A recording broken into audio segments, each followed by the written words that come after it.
My name is Malcolm Triggs and I'm from Inverurie in Aberdeenshire, and I studied the online access course in maths with the University of Aberdeen. I chose to study online because the course just jumped out to me as a perfect opportunity. It was online, it gave me a huge amount of flexibility as soon as I started the course to just be able to build the study into my life at the time. I was working, could factor that into my evenings, even early mornings, depending on when I was working.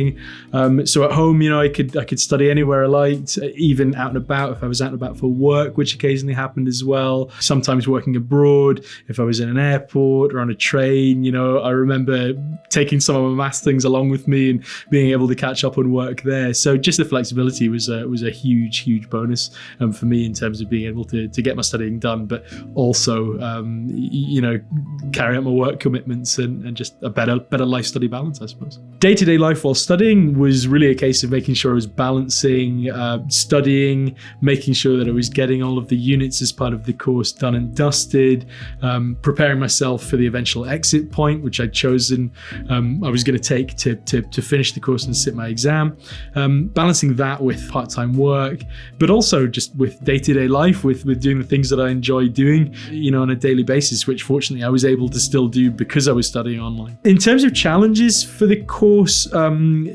maths isn't my strong point, I would perhaps say, or I would have said typically before doing the course. And so while it started out with some relatively easy units of work, say percentages, fractions, things I was familiar with from my own school days, it very quickly ramped up in terms of difficulty personally.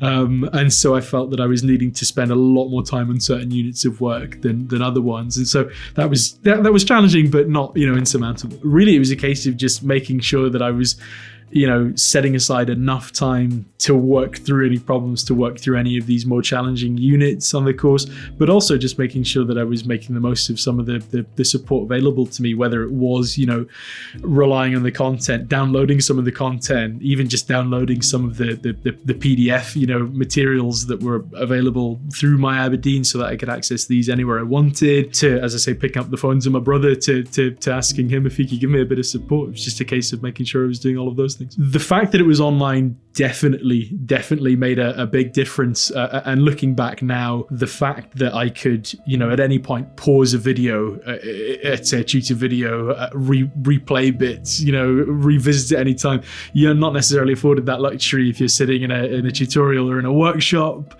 Okay, you can't, put your hand up and ask questions, but at the same time, I knew full well that I could have sent an email to my tutor if it was something that I thought needed a bit more of a human touch in that sense. Just insofar as it was a prerequisite to get into teacher training, that itself was a big thing for me, knowing that I didn't have that course. And I knew since I left university that I needed this. This was a requirement by the General Teaching Council here in Scotland. And so knowing that, I was always in the back of my mind thinking, as much as I would like to get into teacher training, this is a problem. I don't have this course. And it is fundamental, not just for teacher training, but for so many different, jobs, different further education options, these sorts of things. So it's a big thing. And knowing that now that barrier is removed is a good feeling. So I'm glad to say that since I finished the course, yes, I've passed. I passed quite well. I got an A on the course, which was, when I started out, not what I was expecting. Indeed, not necessarily what I planned. I'd planned to pass the course, just hit the minimum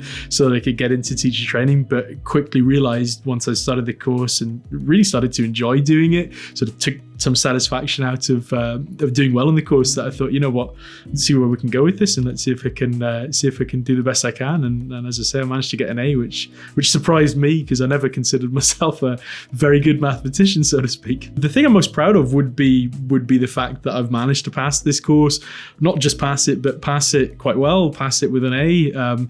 Again, acknowledging the fact that this is just National 5 equivalent maths, what I'd be expected to do at secondary school at S4.